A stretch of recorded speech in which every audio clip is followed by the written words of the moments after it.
ልጁ ከሁለት ነጥብ በታች አምጥቶ እናቴ አምጥታው ጫካ ጥላዋለች። እባክሽ እያለት እየለመናት በመኪና ጥላው ትሄዳለች። እባክሽ እማዬ እያለት። ከዛ በኋላ ከባልየው ጋር ዳግም ተመልሰው ወደ ጫካው ይገባሉ። ሲፈልጉት አጣችው። ከዛ በኋላ ባልየው ልጁ ምን ሆነሽ ነው እንዴት አድርጊያለሽ? ሌላ ቅጣት የለም ወይ ብሎ ይናገር። አይ የቀለደ ነው ችግር የለም ይወጣል ተደብቆ ይሆናል እያለች ባልየውን ትነግረዋለች። ባልየው ግን ደስተኛ አልሆነም፣ አልተመቸውም ሐሳቡ። ደስም አላለው። ሰዓቱ እየሄደ ነው። ፈልገው አጣሁት። ከዛ በኋላ የፈለጉ ያጡታል። በዚህ ሰዓት ላይ ወደታች ቢሉ ቢፈልጉ አጡ። ሚስትየው በሌላ አቅጣጫ፣ ባልየው በሌላ አቅጣጫ።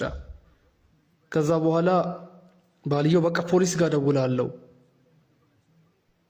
ያይላታል። አይ ችግር የለም እናገኘዋለን አትደውልም ትለዋለች።